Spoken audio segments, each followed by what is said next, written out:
We had a conversation last night where the question came up, what do I do? I want to forgive, um, but the person isn't coming in and confessing their sin to me. What do I do? It's a great question. It's a question that we often have to deal with. I'm going to confine the response to that to marriage conflict, not get into conflict in the church. I think Matthew 18 kind of gives us direction for conflict in the church, as other places as well. But in marriage conflict, it is an issue. We've had a conflict, and I want to extend forgiveness. I've actually confessed my sin. They haven't confessed their sin. What do I do?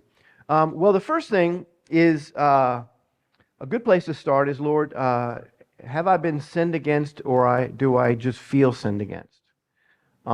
There's a big difference. And we want to look at our own hearts first. Lord, am I offended? And maybe you're actually doing something more about me than about them. And so that's the first thing. Look to our hearts and ask God, what is driving my desire for them to confess? The second thing is we have this wonderful ability to overlook, to cover over sin. It's, in a sense, it's forgiveness that isn't requiring confession. It's what we do unilaterally based on what God has done for us to release somebody of an obligation.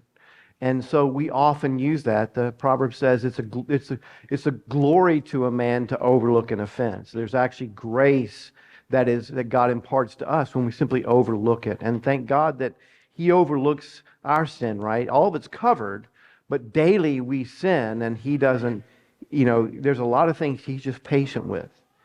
And sometimes people, an event isn't what's going to get their attention. God is going to continue to work on them until they discover a pattern. So one of the things you look for sometimes, if you're trying to figure out, do I bring something or not, is do I want to deal with this as a situation, or am I seeing a pattern with my spouse? So Jill and I might have an interaction. It might not go well. We both contribute to that.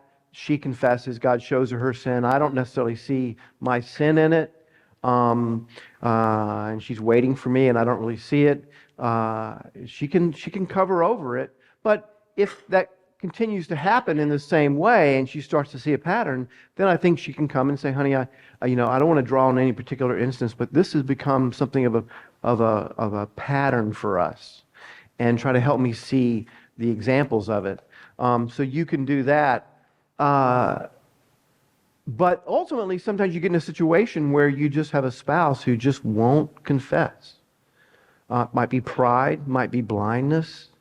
What do I do? Well, one of the things Jill and I have done, and we did this probably 25 years ago, there was a couple that we knew very well, and we were friends, and we knew we were going to kind of walk out life together, and they're a great couple for us because the husband is kind of like Jill in terms of the way he views life. And I'm kind of like the wife in terms of the fact that we're thoughtful people. We're always pondering, Jill and his husband are kind of black and white. Is it this or is it this? Okay? And so what we did is we discovered that the husband could understand what Jill was frustrated with me for pretty easily because it frustrated him. And the wife could understand what frustrated me because it's what frustrated her about her husband. But we had this relationship, and so we just went and we sat down and we said, would you guys be willing to be a place of appeal for us? And the way it worked, and they said, yeah, we want to do this, and can you do this for us? So the way it works is, this is the one couple that Jill has permission to go to without my permission, to go to without even telling me. So if she feels I'm stonewalling, she feels I'm not responsive, we've already agreed, honey, you can go to them. We obviously don't want our spouses to go to anybody and just kind of, look for a posse, try to gather a posse to come after us. But to have a couple where I've already said, if Jill goes to him with my issue, and she goes to him, she doesn't go to the wife. She goes to him, can you help me with Andy? And he comes to me and said, Jill came to me and she said she felt like she was trying to appeal to you to something, but you weren't listening, or she felt like you've sinned, but you're not willing to confess. I've already given him permission. Everybody's already got permission. I can't throw the flag. What are you doing telling somebody about our problems? I can't do that with this couple. Same thing. If I feel like Jill is not really responding, I have complete permission to go to the wife and say, listen, I want you to know that, and she will engage Jill. Now, we've only had to actually do this once or twice in our marriage. And the only time I remember clearly is when Jill had to go to this guy because I was just on an arrogant streak. And it was just my John. It's a Philly thing, which means it was my thing I was doing. And so she went to him, and he came to me. And the great thing I knew about him is he knows my game, right? He knows what I do, and he knows how to cut me off at every possible escape route. And so just having that person, it's an element of trust. Not every couple, if you're new to this church, it may be not something you want to do right away, but at the very least, pray. God, give us somebody, a couple like this, where there can be mutuality, because that ability to appeal without having to go to a pastor can be very helpful. Eventually, you may need to go to a pastor and ask for their help, but that's escalating it sometimes appropriately. But once you get there, you sort of run out of options. Once it gets to the pastor, and now you've got it. Yeah, it is. So I think the pastor can really serve here, but I think your first line of defense, I would say, is to find another couple and covenant to this, commit to this.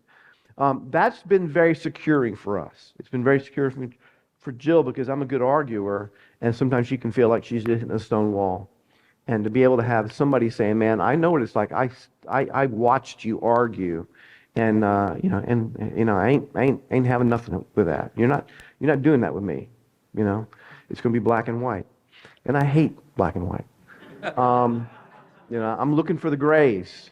I'm looking for the grays all the time. So that's some thoughts on dealing with something like this.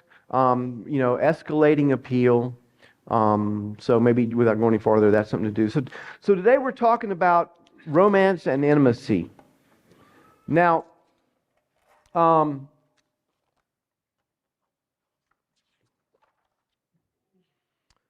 my outline in here is all whacked out, so I'm going to try to follow your outline with my stuff. So we'll see how it goes.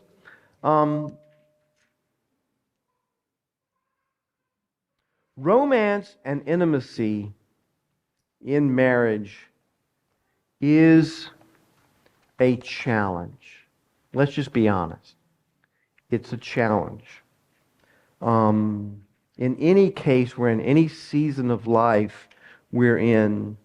And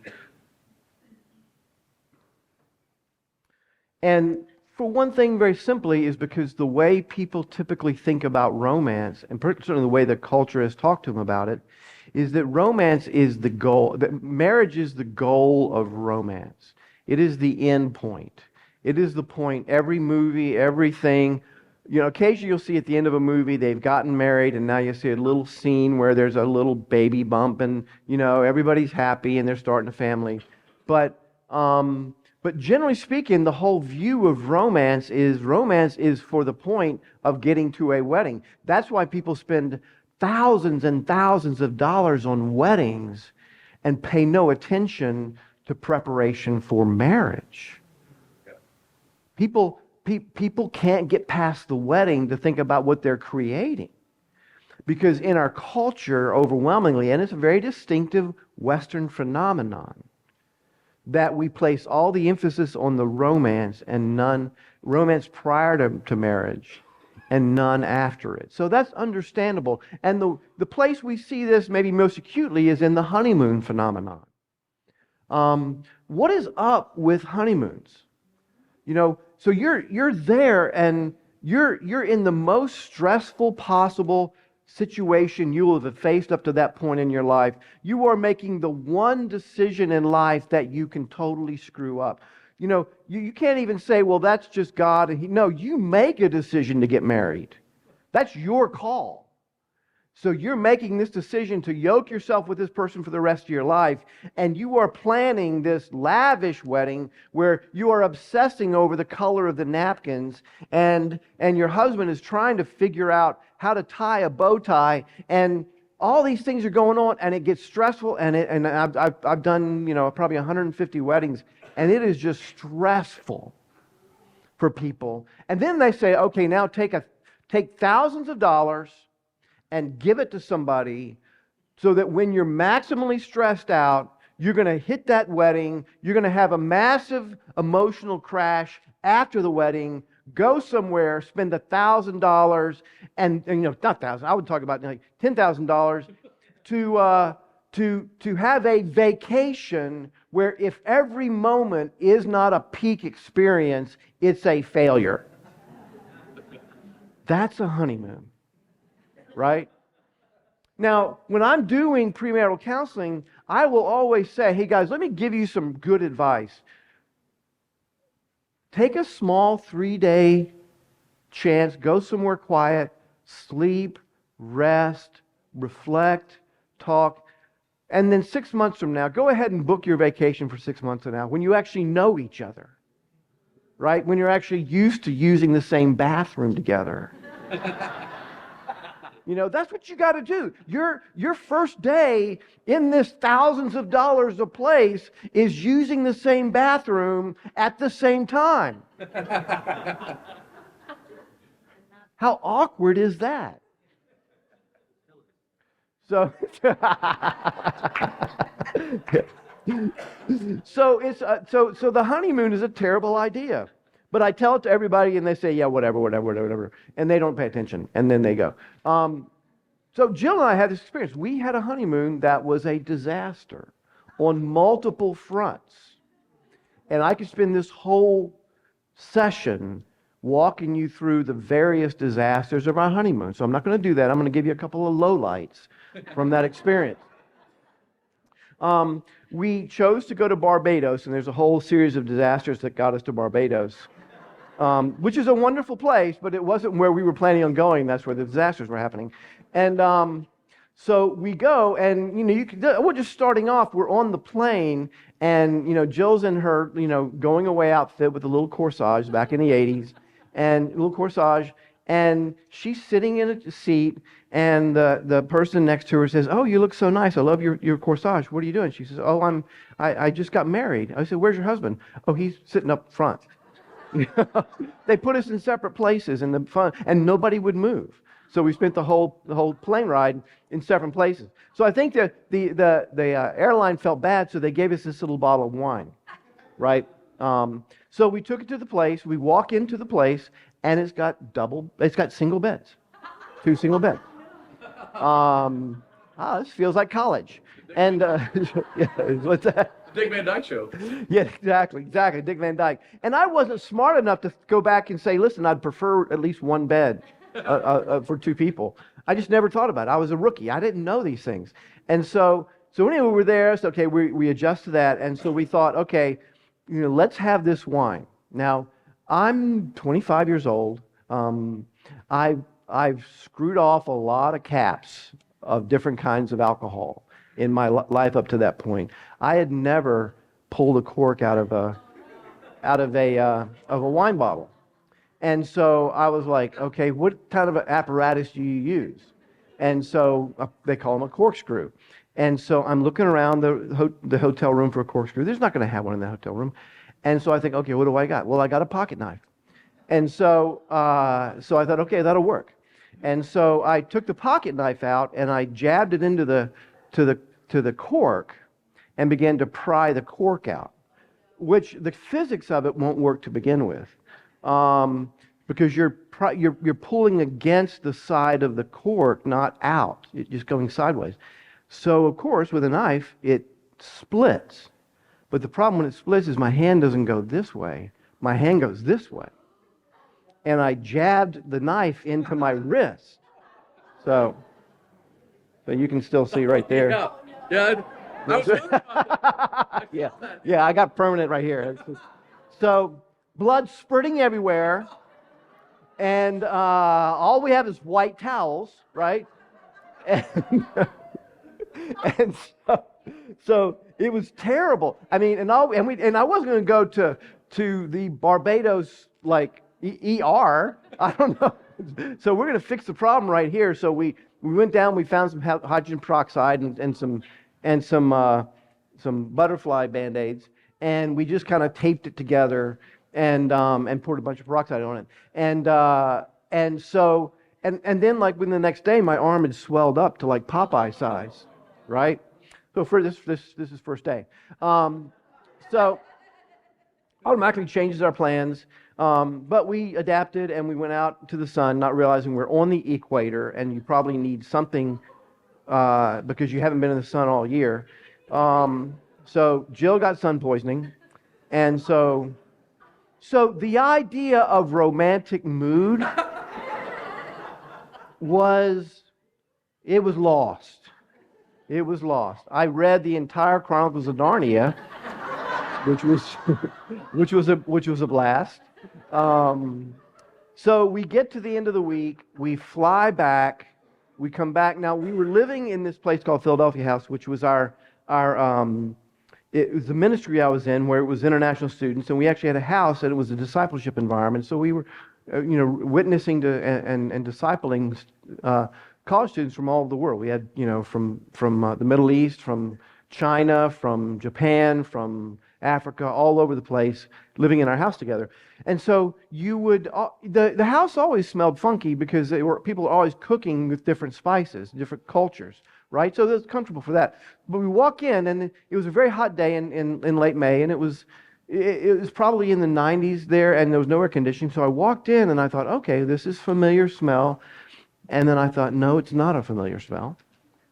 And so this is literally getting off the plane. We lived in the house, so we had to get off the plane. We bring our stuff in, and the smell's not right. And I'm looking at students. You guys smell anything? No, we're fine. We're good.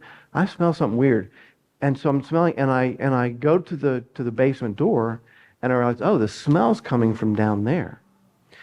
And I walk down the steps, and at the bottom, there was about 4 inches of sewage covering the entire floor because we had 6 bathrooms, and the line out from the house was clogged.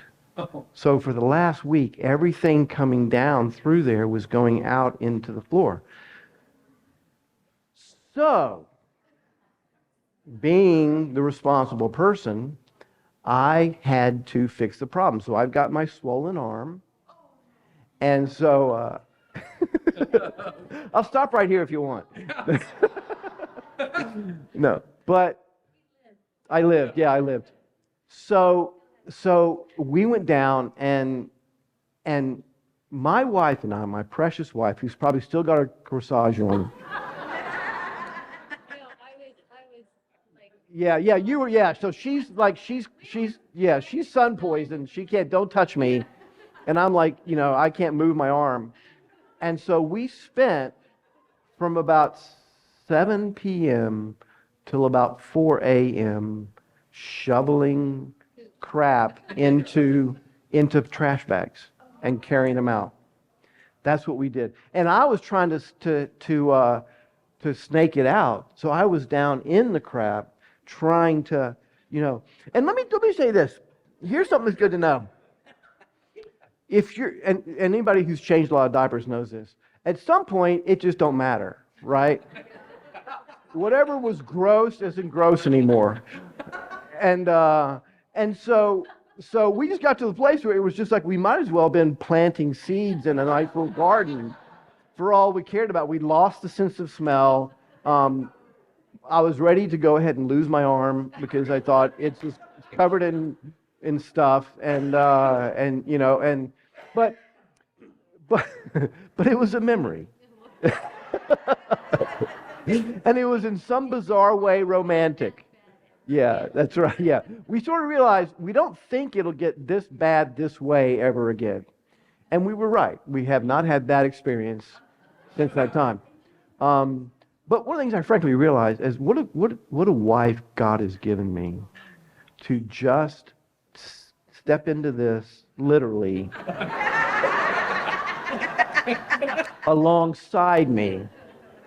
And so it really, out of all that, I realized what God had given me is someone who is really my soulmate, my helpmate, the one who's going to walk with me through life. And so by the end of the first week in marriage, I realized two things: honeymoons suck, and and my and I had a wonderful wife. Yeah. And so, but that's the issue with romance. It is a false goal if we let the world define it for us.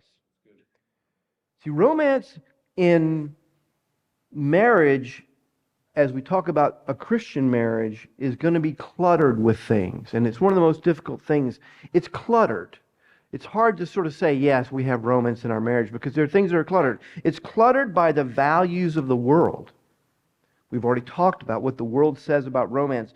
The values of the world is romance is attraction-based, it's lust-driven, and it's goal-oriented. I want you for myself. It's me-focused. You are an extension of my own sense of myself.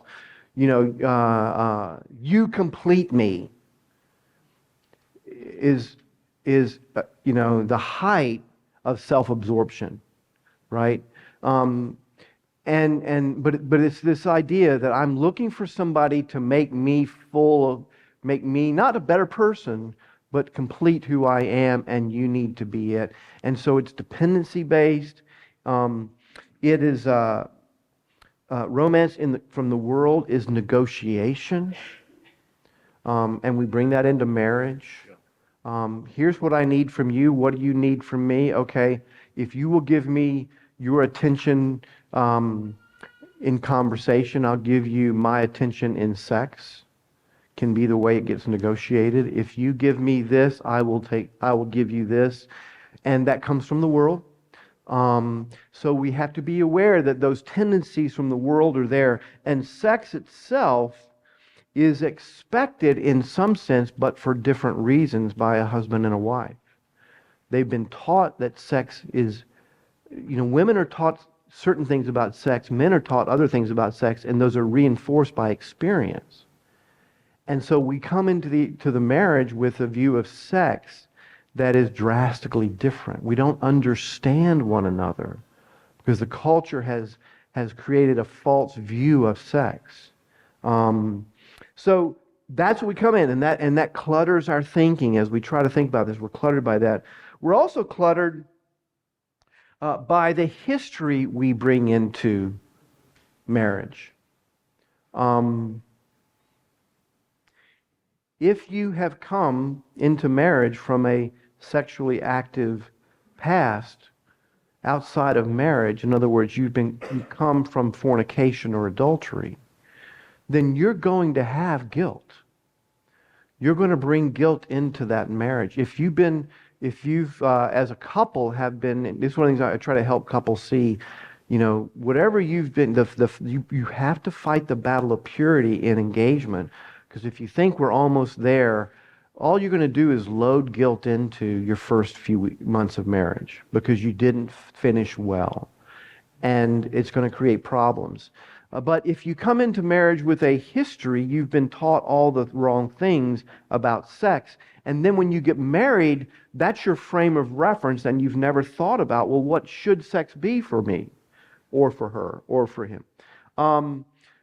If you come from purity, and you've been raised, in these days, pure is almost exclusively just the church. It doesn't occur. It's not even. It's pathological outside the church to be pure before marriage, and so if you come purity is designed to protect your singleness, not necessarily to prepare you for the understanding of marriage.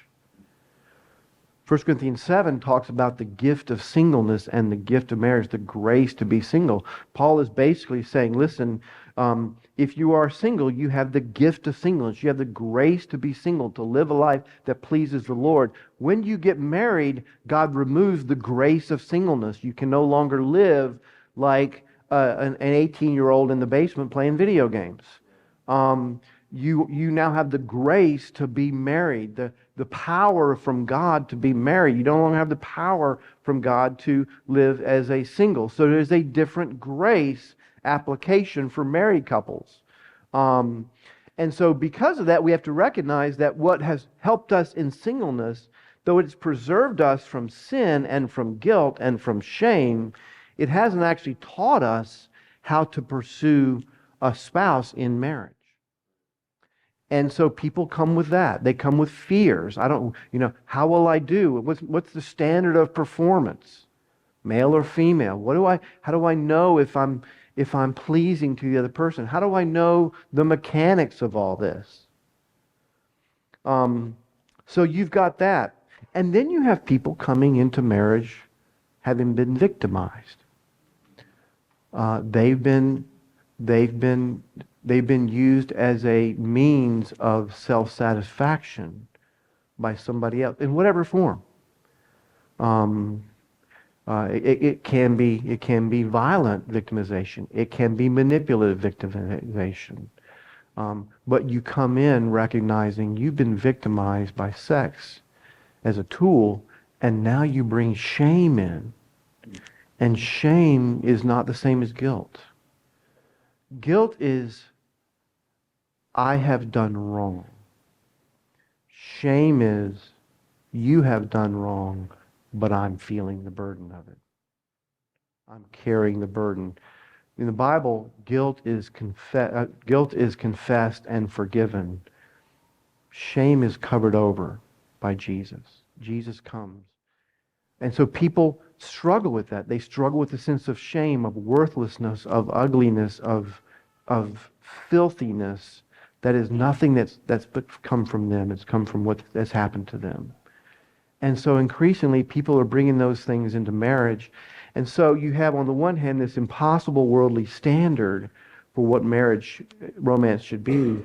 And on the other hand, you bring all this stuff in that you have to deal with this person for the first time in the first few months of marriage. That's why it's very wise, if you're helping people who are getting married, to help them not just get married, but help them work to the first 6 months until they get their feet under them, till they get over the shocks, they get over the awareness that life has changed and I can't go back. Helping to get their feet on the ground. It's very good care for people. But what we do have, and I paint a bleak picture, but I think the answer is that the scriptures do speak to this, and they reorder our understanding of romance. Scripture offers to us covenant, a oneness out of promise. I promise oneness, and then I can pursue that. I can always move toward oneness, even through hard times. I can always say, and for Jill and I, as we dealt with challenges in the physical realm early in our marriage, we just knew, no, we can't give up because there's oneness we want to pursue, and this is part of being one, and we want to believe God for this. We want to trust God that He'll give us grace, and He does do that. But that's because we have a goal. Our goal isn't success at negotiating sex. Our goal is oneness, which means vulnerability. It means being willing to be risky. It means be willing to have someone see us and help us and not just be self-sufficient. We have fellowship. We have fellowship. We have an openness. We pursue fellowship. We have a koinonia. We have a connection that's spiritual. So we build on a spiritual connection, not a lust connection. Romance comes out of a spiritual connection, not a lust connection. It's soul-based, not sex-based. And we have an intimacy of emotional and sexuality based on self-giving, not self-taking.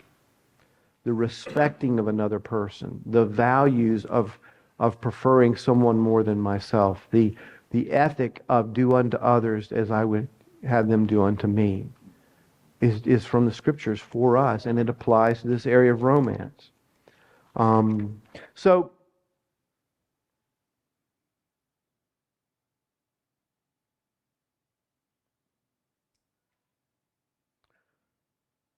one of the things we need to recognize to help us is, as much as the culture wants to blur the lines of the differences between men and women, when it comes to the issue of intimacy and romance, men and women are going to be very different. God has designed us to be that way.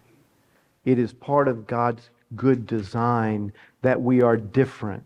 You know, ladies, don't think your husband understands how you experience intimacy.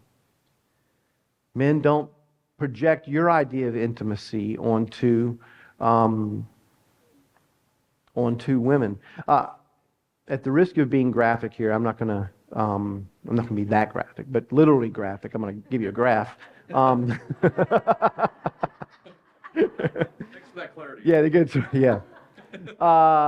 I was in a class in seminary, and we were talking about marriage as a marriage counseling class. And the professor there was like, okay, let me show you the problem with men and women when it comes to intimacy.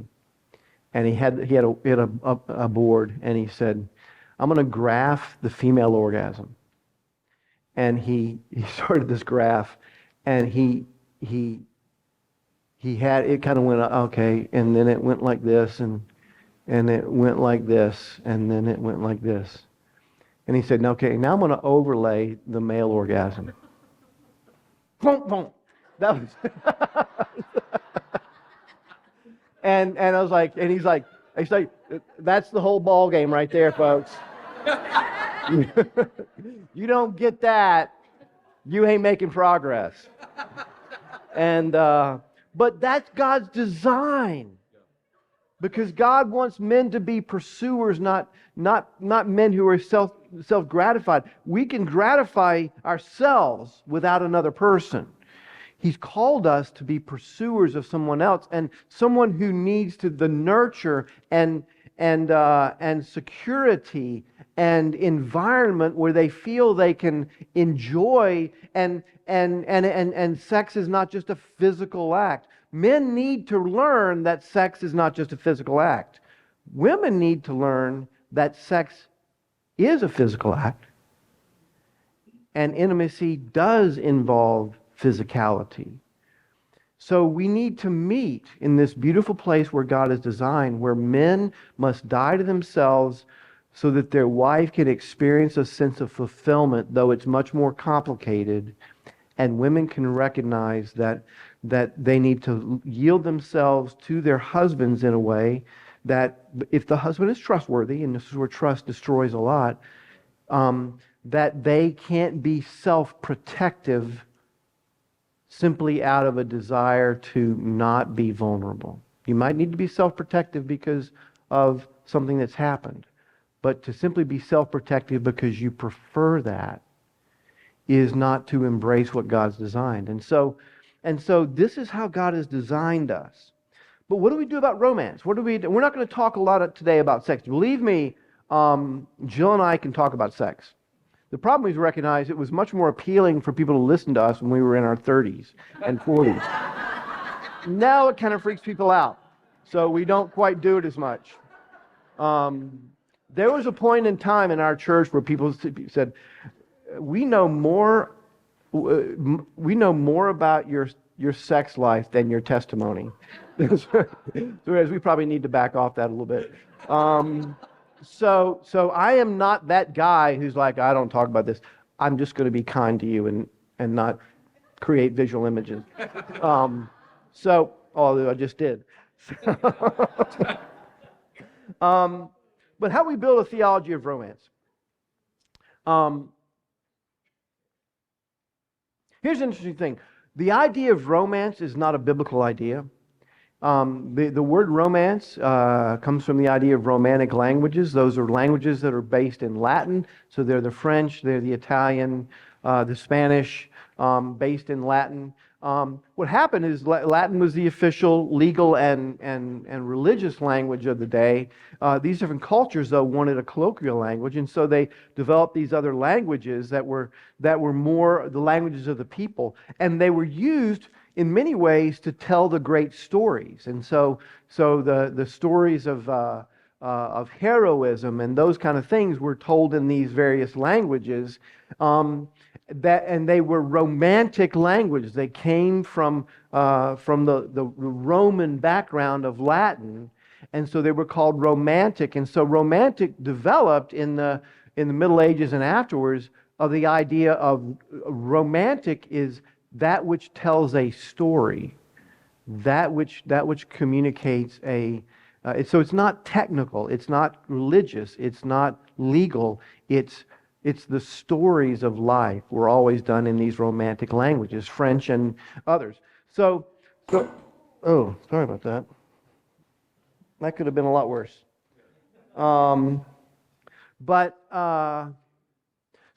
So romance is not from the Bible the way we understand it. It's a cultural phenomenon outside of the Scriptures. But we can gather and build a biblical view of romance that can serve us. And I would do it with three things.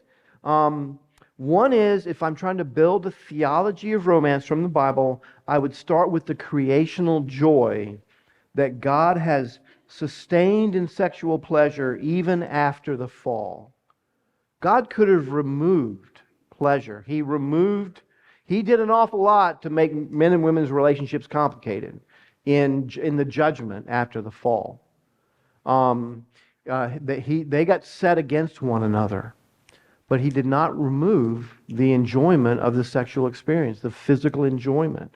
God left that as a gift. God left that as an attraction. God left that as a reason to come together.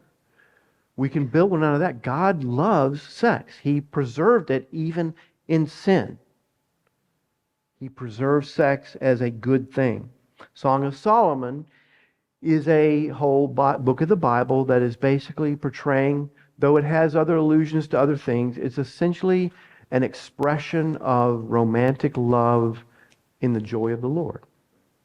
Number two, so creational joy of sex. Number two, the relational intimacy that God provides as a unique grace in the marriage covenant. We've talked about this enough. When God graces you to marriage, He gives you an aspect of intimacy with another person.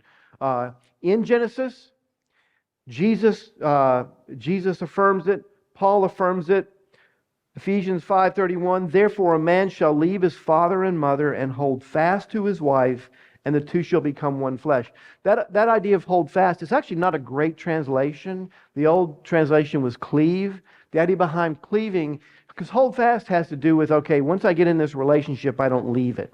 But it's far richer than that. The idea of cleaving has to do with the fact that someone is pursuing with the intent of permanent connection. So there's always a pursuit. A man shall cleave is not an end point. It's a way a man moves toward his wife. He is always pursuing. There is a grace to move toward one another. And the implication is reciprocal. There's always a grace to move toward one another in marriage, regardless of season or situation. God wants us to grow in becoming one flesh. And then the third thing, the others-focused love that comes as a fruit of the gospel. 1 John 4:7-12, beloved, let us love one another, for love is from God, and whoever loves has been born of God and knows God. Anyone who does not love does not know God, because God is love. In this the love of God was made manifest among us, that God sent His only Son into the world so that we might live through Him. In this is love, not that we have loved God, but that He has loved us and sent His Son to be the propitiation for our sins. Beloved, if God so loved us, we also ought to love one another. No one has seen God.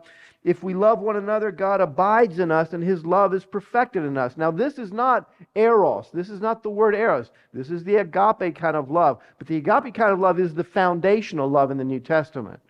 The other loves flow out of agape. If you don't have agape, it's a wrong assumption about the Scriptures to say you can have an eros, but not this and not this. This is sinful if it isn't based in agape.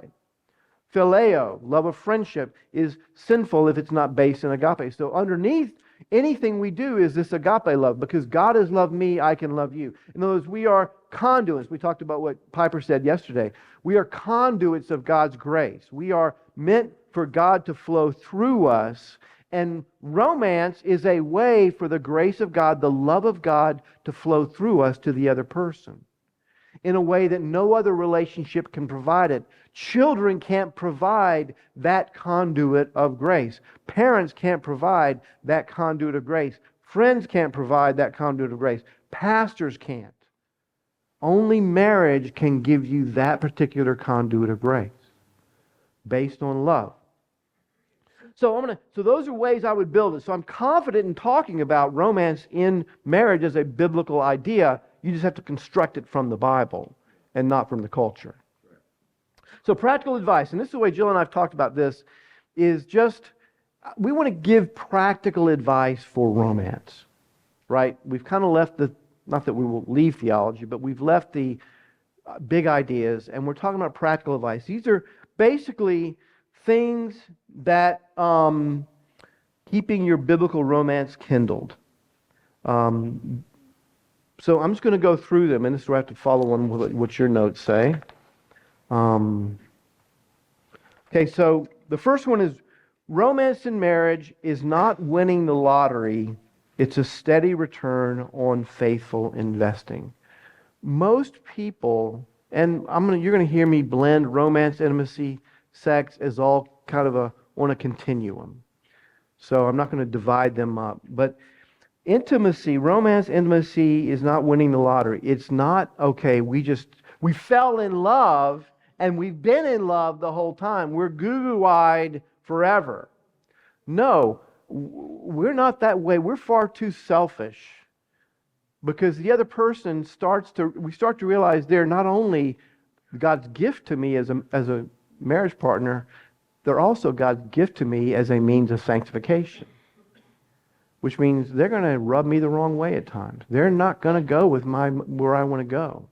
They are not a robot designed to give me enjoyment in life. They are a real three-dimensional person who has their own desires and their own sins, and we're going to come together, and our marriage is going to be one where we're going to have to make investment. It's not a big payday. It's small investments over time that yield a harvest of good fruit. Paul Tripp says this: if your relationship isn't a daily act of love, there is little chance that sex will be. And then he talks about love, but I'm going to insert the word my because he's really driving at how this relates. My love lives in awe of the holiness of the sexual relationship in marriage. My love finds joy in your comfort, satisfaction, and safety. My love will serve you and will not use you. My love finds more excitement in giving than receiving. My love sees sex as an act and celebration of the relationship of self-sacrificing love that the marriage is all about. In other words, we are self-sacrificing throughout our marriages, and romance is just how we carry that out in the most intimate way. If we're not self-sacrificing day to day in our marriages, if we're self-gratifying day to day, we're going to be self-gratifying in sex and in intimacy. We're not going to suddenly flip a switch and be different. However you are day to day in terms of yourself and who is actually ruling over your life will dictate how you relate to someone in a more intimate way. And so that's what we have to do. We have to recognize some things we even talked about this week. If you're doing those, that's why I'm confident. If you just do Friday night well, you're going to see an increase in the quality of your romantic feelings toward one another. Because you are sowing in selflessly. And that's much easier to carry on over into intimacy. If you are resolving conflict well, if you're dealing with small offenses through corrections, if you are having disagreements without falling into unnecessary conflicts, you will find that the fruit of that is romance. What I tell people in premarital is when we get to romance, I say, everything we've talked about, romance is the fragile but beautiful topping to everything else we've talked about. You can't start there and work your way back to a good marriage. You build and invest, and the overflow is romance and intimacy. So that's one thing to do. Here's some good advice that we've been given that we sometimes followed. And all this is like, you're married for a long time. Sometimes you do better than others. So we sometimes follow it. Date nights. I say the word date nights, and everybody goes, "Oh Lord." There was a time where in Sovereign Grace, date nights were the whole deal. To the point, I think, in some cases, if you were having date nights, even if they were terrible, you were doing a good job. And so date nights, and there were actually times we taught, okay, well, on date nights, what you want to do is you want to go and ask your spouse, so tell me areas that I can grow, right? So let's go on a date. Let's drop some serious money at a restaurant, and then you tell me where I'm failing.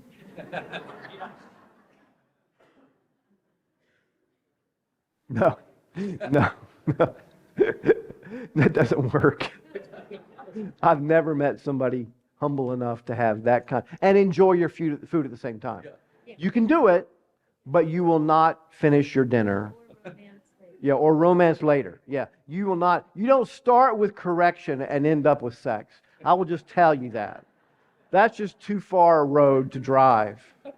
You need to find a short, some way to get off that road and get on something that'll get you there. The other thing about going out, if you're asking me, some people love going out. We've realized we can't go out to restaurants if we're expecting to have physical intimacy later on, because we are suckers for the bread. And so they bring the bread out and the butter, and we just pound it, right? And we order a big meal because we're hungry before we get the bread. I don't know, it's a conspiracy how they do this. But so then you get the meal, and then you feel like I've paid for it, I've got to eat it. And of course, I've got to have a dessert. And so then you have dessert, and you come back home, and you're like, don't touch me. You're a beached whale. You're like one of these seals out there that's just kind of like this. And you're like, no. The last thing I want, what's on the TV? That's all you, and you both are like, yes, this is very romantic, being on opposite sides of the room watching television.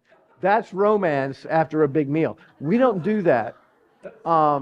So people give us, I tell people, don't give us like we just give away dinner, restaurant coupons, because we're like, I mean, we'll go, but we got to find some other time to have romance.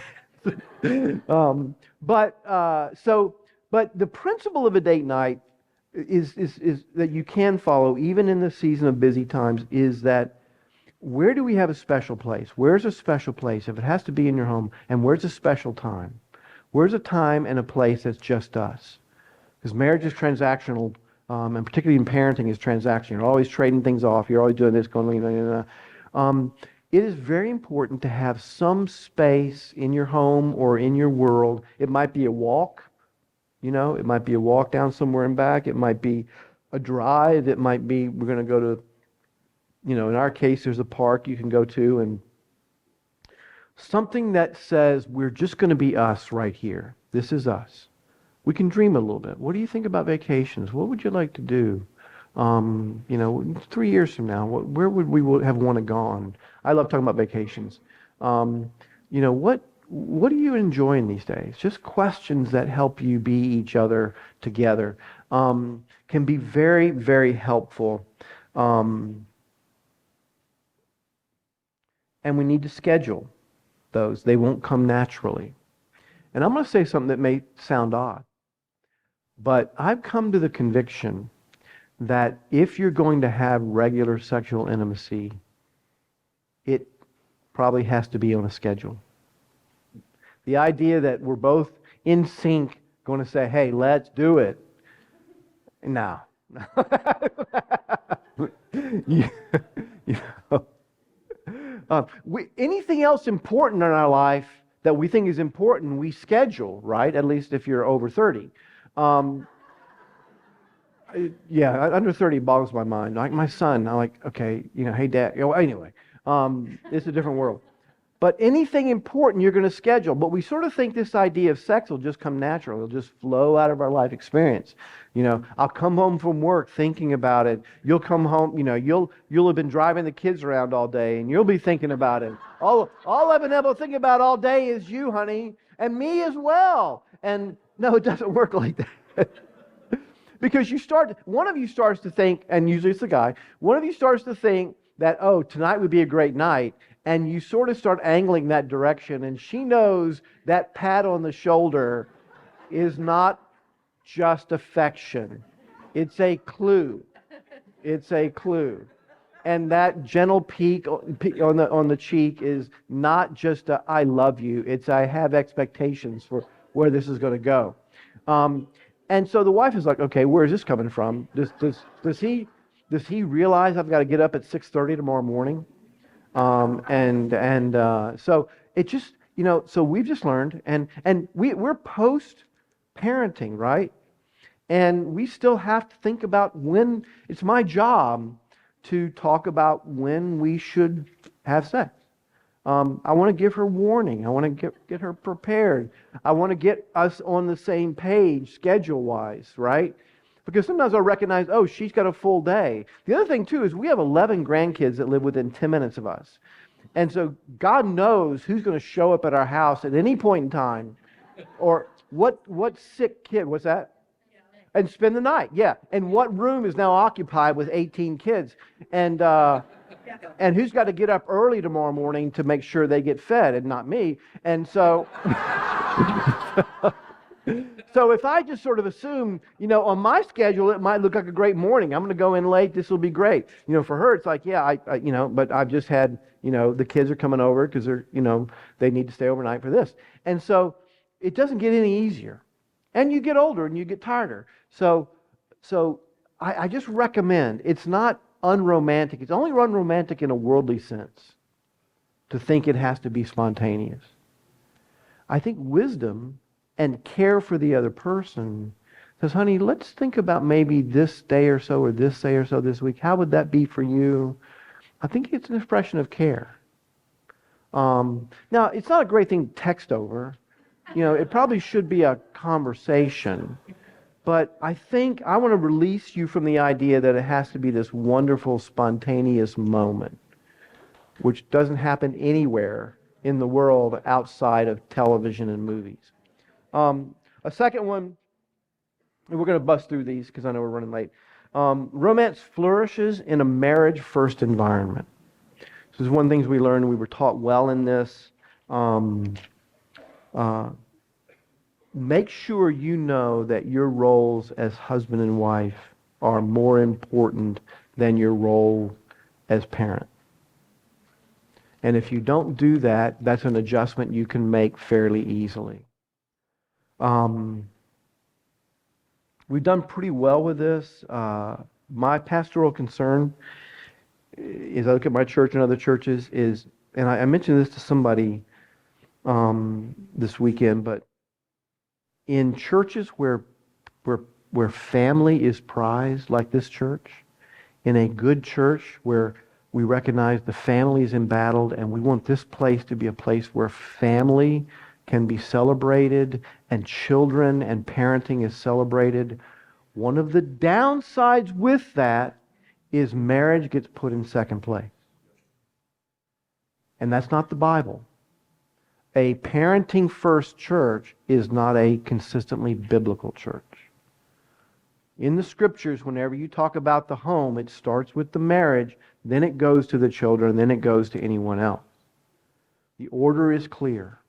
We cannot elevate parenting. As much as parenting starts to dominate your life early on, you cannot let it overtake your life. What I've seen in good churches with good Christians is this. You have 3 kids.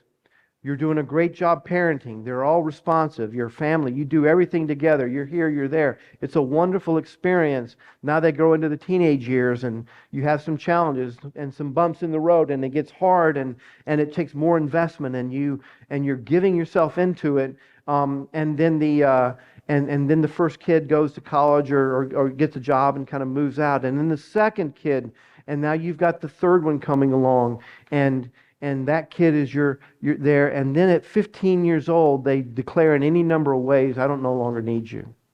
You were thinking we had till 18. They're thinking at 15, I no longer need your parenting. What happens, and the statistics show this, is in good Christian marriages, the spike in divorces is significant right there. Why? Because from the beginning, and this is the way it plays out, from the beginning, they start embracing parenthood. For the husband, who is working for the most part in a traditional way, he adapts a bit. He is now the father, he's invested, he's coaching, he's doing things, but he's got his same job, he's moving along his same job, he just incorporates parenting into the flow of his life. For the wife, it's a dramatic turn. Now I am a mother, and my identity is a mother. And the father's kind of like, well, she's doing a great job as a mom. She's doing a great job as a mom. She's doing a great job as a mom, and she's feeling affirmed by the church, but she's making investments and she's dealing with it. And they're together on parenting and they're doing great. And then the last child says, Mom, no thank you. I don't need you anymore. And she says, what is the point of my life? What do I do now? My children don't need me. The husband's going, hey, no, it's no problem. Let's just keep going. Because nothing's really changed for him. But the wife is left destitute of meaning. And the church sometimes delivers you there if you're not careful. So in your fellowship, make sure that you never elevate parenting above your marriage. In your marriage, one of the things we did early on was we recognized my kids need to see that they are attachments to us. They are gifts from God, but they are going to move on. And we're going to still be together. And they need to know that. And so what I would do is when I came in, from work, they'd come in, and I'm like, great kids, where's your mom? Boom, boom, boom, boom, boom, get them out, get them. And then I'd find Jill, and I would hug her, and we'd connect, and we would hug, and we were demonstrably affectionate. I'm not saying you have to be that way, but I wanted them to see, it was very intentional, I want them to see you don't matter right now as much as your mom. Because she's not just your mom. Yep. She's my wife. And my wife matters more right now to me than you. And what they will tell you to this day, and they're in their 30s and high 20s, they'll tell you that was their security. Their security was not that mom and dad were totally invested in them. Their security was mom and dad were invested in each other. And we got the benefit of that. That's what we need to do in order to retain that. Romance is about, what's the third one? Specialness. Okay, great. What makes you special? What makes us special? We need, things like memories. I'm a big memories guy, so we go somewhere, I collect stuff. I want to have it. I've got a file of stuff that I pull out and use in various ways for anniversaries. Okay, 20 years ago we did this. 10 years ago we did this. When we celebrate our 30th anniversary, I just went back through and I just pulled together stuff from our lives. And one of the things we did is we did a tour of all the places we had lived at or were involved in when we got married. And just took a day and just drove around and developed memories. Memories are huge. Be memory creators. Be memory retainers. Give yourself as a marriage an institutional purpose. We don't want our marriage to be just what's happening now or what's happening in the future. We want to be able to look back with clarity and see what the blessings of God on our marriages, even in history. uh, we need to bring creativity. Not everybody's the same creatively, and so we can't have a demand. But Jill would say that she would much rather me be creative than be spending money. I could spend money on her and she would be thankful, but if she knew that I made a commitment to try to do something creative, that's gold for her, right? Now, if you're the creative person, then you need to take your creativity and use it for this purpose. But recognize sometimes you'll have fails, right? You'll shoot and you'll miss the mark. And so you can't be upset about that. If you are not creative, if you're someone who's someone who's trying to be creative, let's use this for wives usually. A husband's trying to find a creative idea for a date night. And you go out and he just took a shot at something and you're like, good effort, good try. No, recognize attempts at creativity as means of grace, as love. One of the things we had to work through in our marriage is I would try to find places to go out to eat or go to do things, and Jill, we discovered that her tendency was not to advocate things, but to critique things. Well, what about this? Nope. And so my experience in trying to do something creatively was met with negativities. And maybe in your marriage, there's a tendency for one of you to do that. That's very defeating. That's very discouraging. It can lead you to just, well, what do you want? I don't know.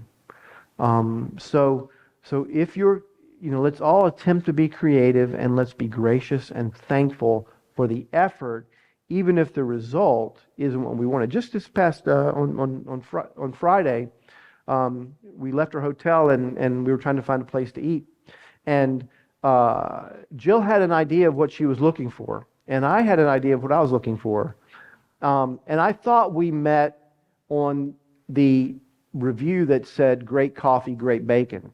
I thought that's where that was our sweet spot. But I went, and I think what Jill had the idea of was a coffee shop with really wonderful varieties of coffee. What we got was a diner, right? Here's your coffee, here's your breakfast. It was disappointing for her. Not heavily, but it was kind of like, And I could tell we were in that situation when we were both really tempted. Okay, we're getting ready to go on a marriage retreat here, and we're going to drive, and now you're going to critique my choice. And now I'm going to get offended because you're not grateful for me taking the initiative. And this has a chance to go sideways. And I just remember going, Lord, I can't do this. I have to resist that one comment that is just living right here. It's like right between my teeth right now, and I just need to stuff it back in. And in just doing that, in the self-control, there was a eureka moment. Well, let's go get coffee somewhere else.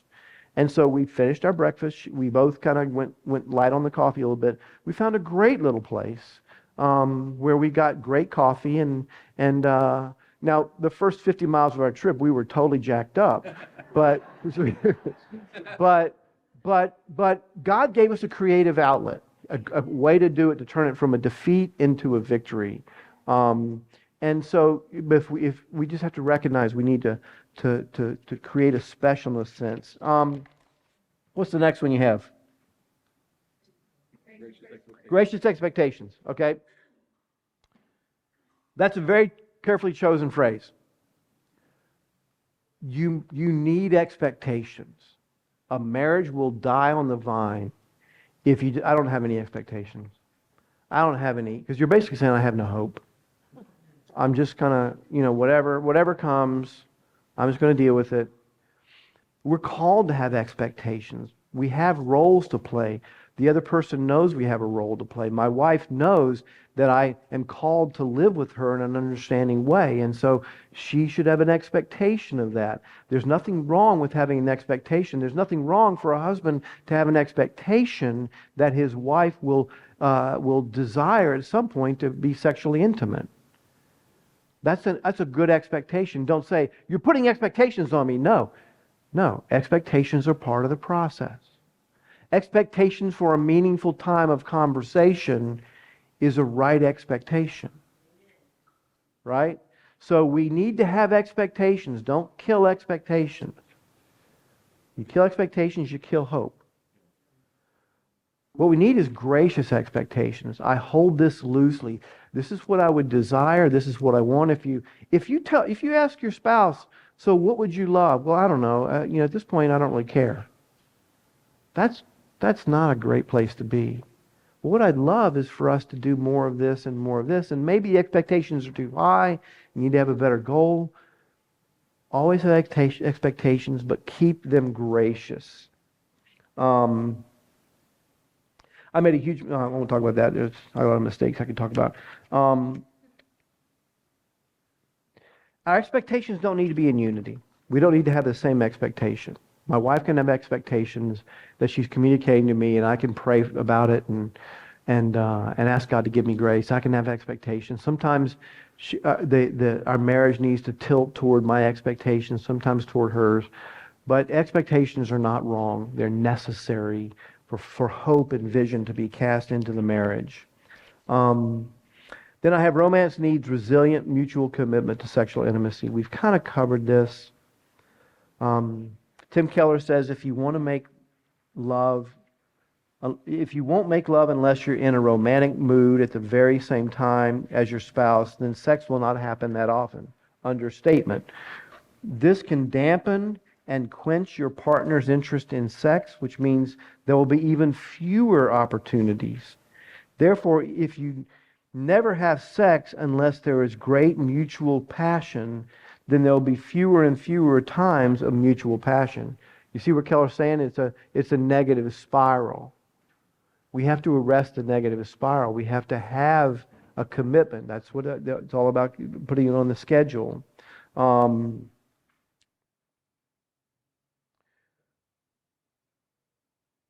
We just have to recognize that this is a gift from God. And literally, that's what you're doing sometimes.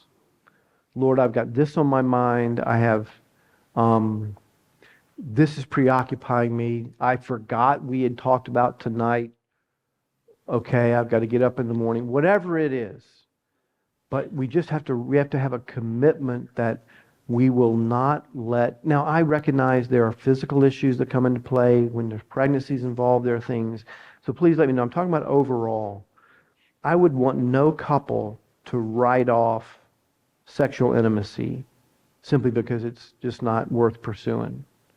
I think you're moving outside of the Bible when you do that. I don't think the Bible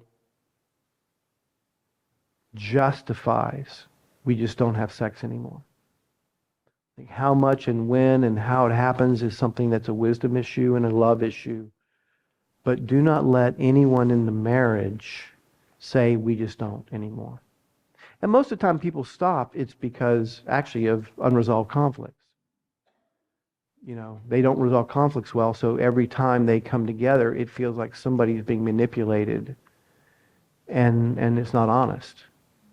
So we have to resolve our conflicts in order to be able to have this commitment, but don't ever settle for no, we just don't.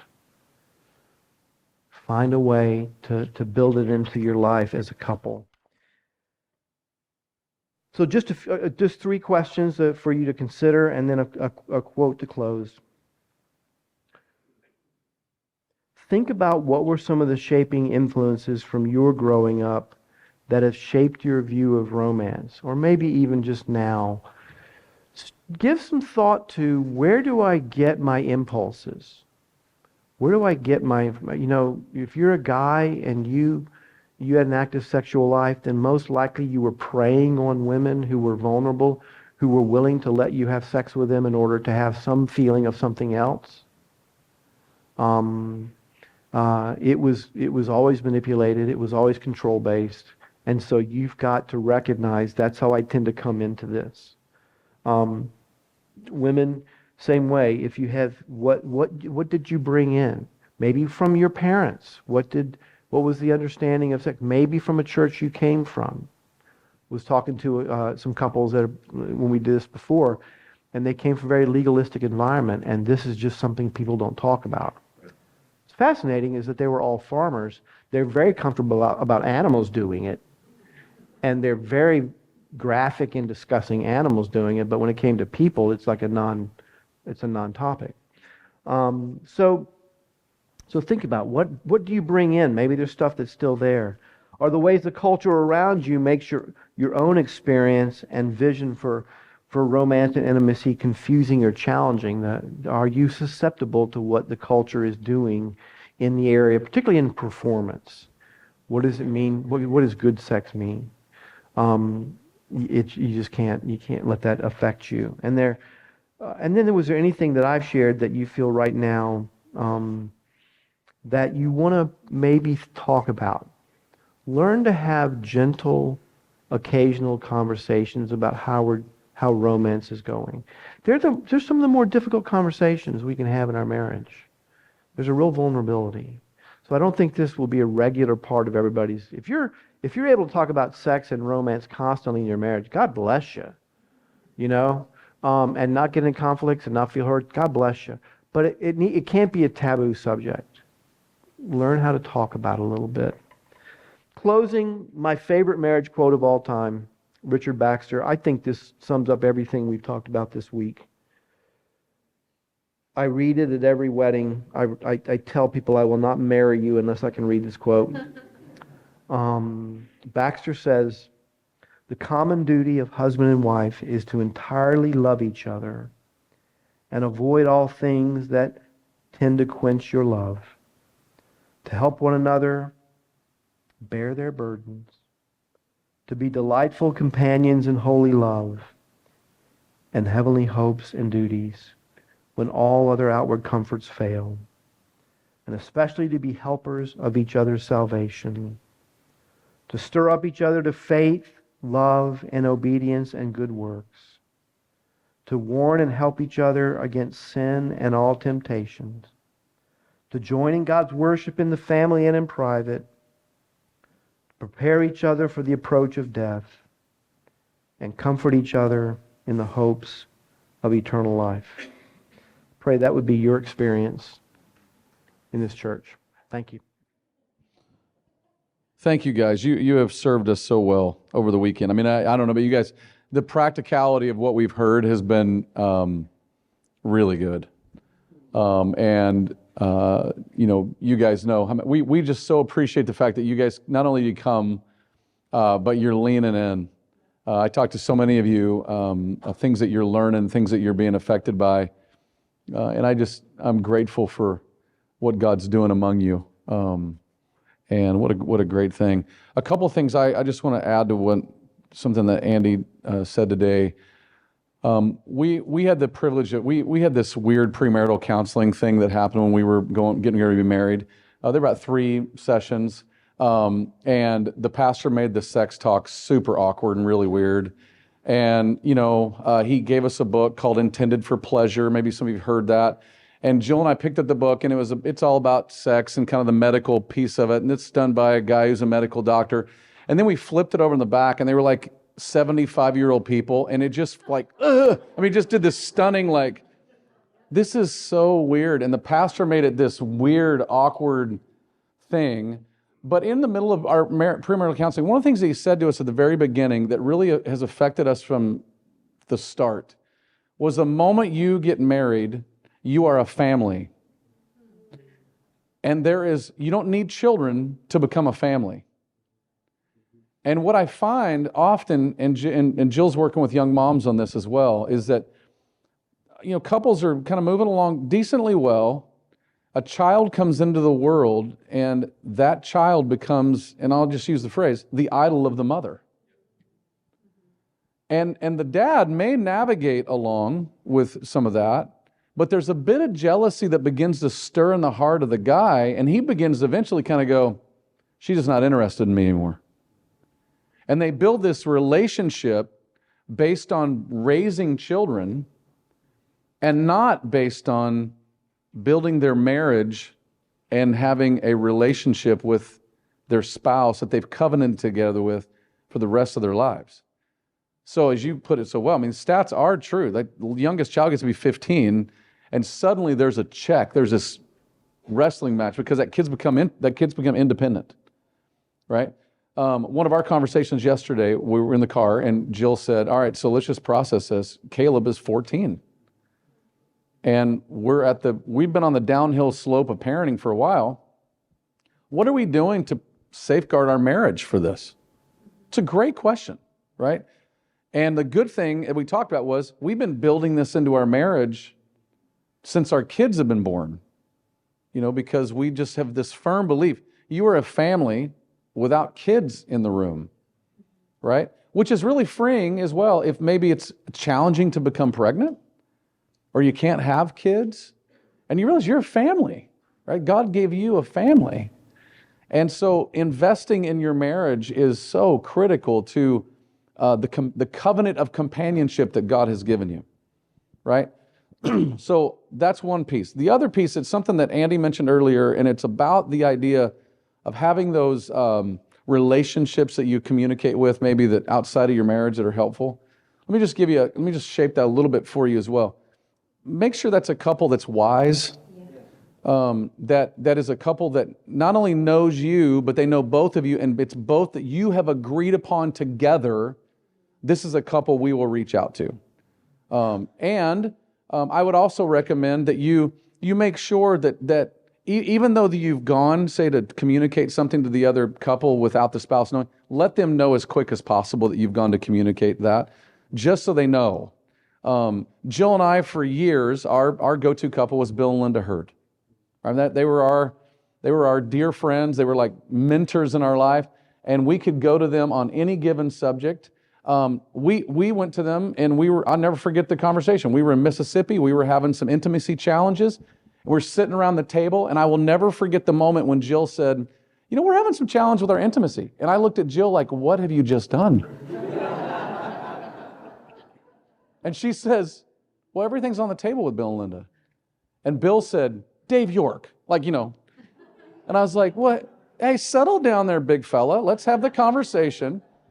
And we opened up this dialogue, and it was gracious, loving, caring, informational, yet also convicting for both of us, right? But it was somebody we could trust, somebody that they were wiser than us. It wasn't just a bro, right? Let's make sure that's really clear. This isn't a dude you're just going to go have a beer with and you're going to, throw stuff out about your wife. That's not what this is. It is a couple that you are deeply connected with, and you value their input, and you're inviting them into your world to say, we want to entrust you with something. Now that may be, we found there's couples that are like that for our marriage. There's also couples that are like that for our parenting, right? And we have different ones that we'll go to and say, hey, we need some observation on this, right? As you get older, it's important to keep having those kind of people. Just because you get older doesn't mean you suddenly check out. When Linda passed away, we were immediately thinking through, okay, who's the next go-to people for us? Because we can still go to Bill, but we don't have Linda, and we miss her. And we need somebody else to help that, right? Be thinking through those kind of things. I think that's so important to do that kind of stuff in community. But again, put that within some, make sure there's some caution to it, and that you both agree to it as a couple. This is the couple that we would go to. This is a couple that we would spend some time with, okay?